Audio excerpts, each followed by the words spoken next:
Assalamualaikum warahmatullahi wabarakatuh. Baiklah, saya akan mempresentasikan materi tentang puisi. Yang akan dibahas pada materi puisi ini, yang pertama ada pengertian puisi, kedua jenis-jenis puisi, ketiga unsur-unsur puisi, dan yang terakhir contoh dari puisi. Nah, kita ke pembahasan yang pertama, yaitu mengenai pengertian puisi. Puisi merupakan suatu bentuk karya sastra yang mengungkapkan pikiran serta perasaan dari penyair dan secara imajinatif, serta disusun dengan mengonsentrasikan kekuatan bahasa dengan pengonsentrasian struktur fisik serta struktur batinnya. Sedangkan pengertian puisi menurut para ahli, yang pertama ada menurut Herman Waluyo, puisi adalah karya sastra yang bersifat tertulis yang paling awal ditulis oleh manusia. Yang kedua, menurut Thomas Searle, puisi merupakan ungkapan pikiran yang memiliki sifat musikal. Dan yang ketiga, ada menurut Pradopo, puisi merupakan rekaman serta interpretasi pengalaman manusia yang sangat penting dan digubah dalam wujud yang berkesan. Selanjutnya ada jenis-jenis puisi. Yang pertama ada puisi lama. Puisi lama merupakan puisi yang masih terikat oleh aturan-aturan. Dan yang kedua ada puisi baru. Pengertiannya, puisi baru merupakan puisi yang sudah tidak terikat oleh aturan, berbeda dengan puisi lama. Selanjutnya, ada jenis-jenis dari puisi lama. Yang pertama ada mantra. Mantra merupakan sebuah ucapan-ucapan yang masih dianggap memiliki sebuah kekuatan gaib. Yang kedua ada pantun. Pantun merupakan salah satu puisi lama yang mempunyai ciri bersaja ABAB. Tiap baris terdiri atas 8 hingga 12 suku kata. 2 baris pada awal pantun disebut sampiran, 2 baris berikutnya disebut sebagai isi. Dan di tiap bait terdiri dari 4 baris. Dan yang ketiga ada karmina. Karmina merupakan salah satu jenis pantun yang kilat, seperti sebuah pantun tetapi sangat pendek. Yang keempat ada seloka. Seloka adalah pantun yang berkait. Selanjutnya ada gurindam, adalah puisi yang terdiri dari tiap bait 2 baris bersaja a dan biasanya berisi nasihat.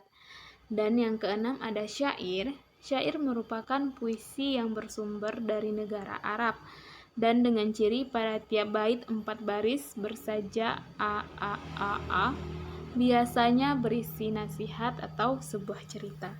Dan yang terakhir ada talibun. Talibun adalah pantun genap yang tiap bait terdiri dari bilangan genap seperti 6, 8, ataupun 10 baris. Sedangkan jenis-jenis dari puisi baru, yang pertama ada balada. Balada merupakan salah satu jenis puisi baru. Balada merupakan puisi tentang cerita. Dan yang kedua ada himne. Himne merupakan puisi yang digunakan sebagai pujaan untuk Tuhan, tanah air, atau seorang pahlawan. Dan yang ketiga ada ode, adalah puisi sanjungan bagi orang yang telah berjasa. Yang keempat ada epigram. Epigram adalah puisi yang memiliki isi berupa tuntunan atau ajaran hidup. Dan yang kelima ada romansa. Romansa adalah puisi yang berisi tentang luapan perasaan penyair tentang cinta kasih. Dan yang keenam ada elegi. Elegi adalah puisi yang memiliki isi tentang kesedihan.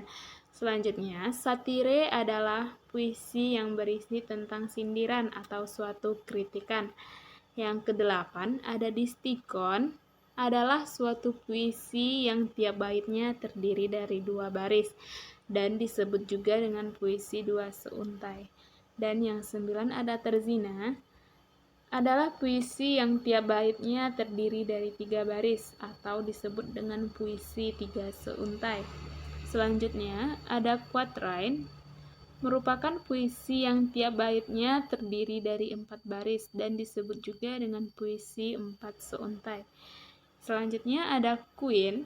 Queen adalah puisi yang tiap baitnya terdiri dari 5 baris dan disebut juga dengan puisi 5 seuntai. Dan yang ke-12 ada Sektet, puisi yang tiap baitnya terdiri dari 6 baris dan disebut juga dengan puisi 6 seuntai. Dan yang ke-13 ada Septime, merupakan puisi yang pada tiap baitnya terdiri dari 7 baris dan disebut juga dengan puisi 7 seuntai.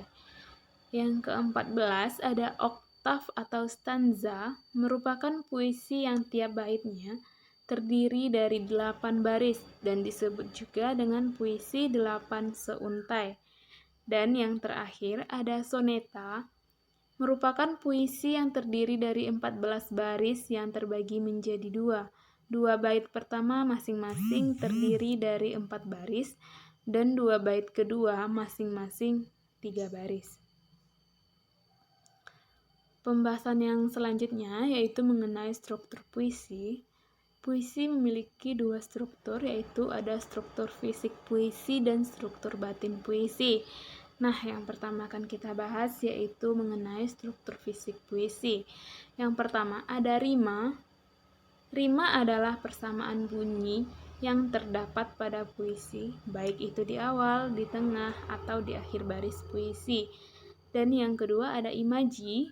Imaji merupakan suatu kata atau susunan kata-kata yang mampu untuk dapat mengungkapkan pengalaman seperti perasaan, penglihatan, dan pendengaran. Dan yang ketiga ada diksi. Diksi yaitu pemilihan beberapa kata-kata yang dilakukan penyair dalam karya puisinya. Dan yang keempat ada kata konkret, merupakan kata yang dapat ditangkap dengan menggunakan indera yang dapat memungkinkan munculnya imaji. Dan yang kelima ada gaya bahasa, merupakan penggunaan bahasa yang dapat menghidupkan efek serta menimbulkan konotasi tertentu. Dan yang terakhir ada tipografi, merupakan bentuk puisi yang dipenuhi dengan kata, tepi kiri kanan, dan tidak memiliki pengaturan baris. Sedangkan struktur batin dari puisi yang pertama ada tema. Tema puisi adalah gagasan atau ide pokok yang menjadi dasar puisi untuk disampaikan oleh penulis. Dan yang kedua ada rasa. Rasa merupakan sikap penyair terhadap suatu pokok permasalahan yang ada dalam puisinya. Dan yang ketiga ada nada. Nada atau tone adalah sikap penyair terhadap pembacanya, serta nada berhubungan dengan tema dan rasa. Dan yang terakhir ada amanat. Amanat merupakan pesan yang ingin disampaikan dari penyair kepada pembaca puisi tersebut. Pembahasan selanjutnya yaitu contoh puisi. Pada slide ini ada beberapa contoh dari puisi lama. Yang pertama ada gurindam, ada pantun, karmina, seloka, dan syair yang bisa dilihat pada tampilan ini. Dan untuk contoh dari puisi baru ada ode dengan judul Generasi Sekarang dari Asmara Hadi yang bisa dilihat pada slide ini. Selanjutnya ada Distikon dari Ormandak dan Terzina dari Madah Kelana Sanusi Pane dan bisa dilihat pada slide ini.